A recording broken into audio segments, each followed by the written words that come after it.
Washington, confusion overtook the Senate floor throughout Saturday afternoon as the chamber voted to allow the consideration of witnesses, a decision that was ultimately reversed hours later when a deal ensured no witnesses would be called.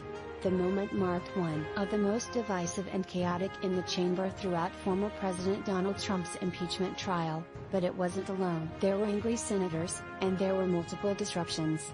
As House Manager Representative Jamie Raskin, D.M.D., said on the Senate floor that he'd like Rep. Jamie Herrera Butler, R.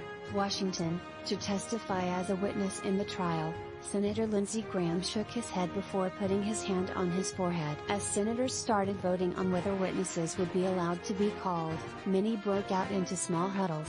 More, her statement caused an impeachment trial stir. Who is Rep. Jamie Herrera Butler? Senators Pat Toomey and Ben Sasse, two Republicans who are thought to be potential votes to convict Trump, consulted for several minutes. Sasse voted yes to witnesses, while Toomey voted no.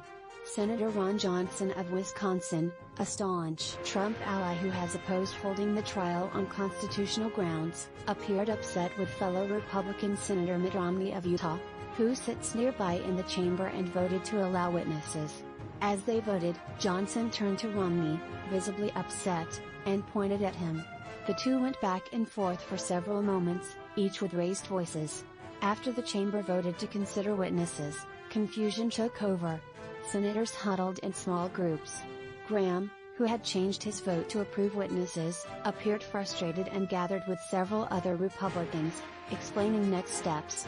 The South Carolina Republican had threatened to call a number of controversial witnesses if Democrats opened the door to subpoenas. After a break, a deal was announced that no witnesses would be called.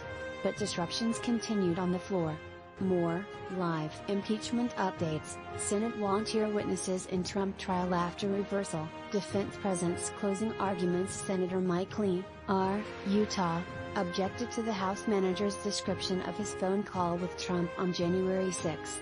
The president had called Lee, intending to reach Senator Tommy Tuberville, and Lee had passed the phone to the Alabama Republican. Impeachment managers had described the call to Lee as part of pressure on lawmakers to object to more electoral votes and had initially said the call came before Trump's posting of a tweet attacking Vice President Mike Pence. But Tuberville told reporters he had to hang up on Trump because Pence was being evacuated from the chamber, which would have meant Trump was aware of the danger to Pence as he tweeted attacks on him. Lee's office clarified that the call to the senator came after the Trump tweet, saying Lee received a 4-minute-long call from the White House at 2:26 p.m. January 6. Trump's tweet came at 2:24 p.m. Lee, who had been scribbling notes during the House manager's presentation, perked up at the mention of his name. When Rep. David Cicilline, D.R.I., mentioned why Trump had been calling senators, Lee lifted his right hand up in what appeared to be an expression of disbelief. Later, as House managers continued their closing arguments, several objections paused their presentations.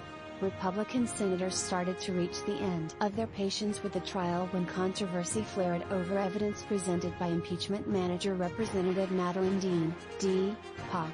Some Republican senators were on their phones, and Senator John Cornyn, R. Texas, said at a volume audible to reporters he couldn't believe what she just said.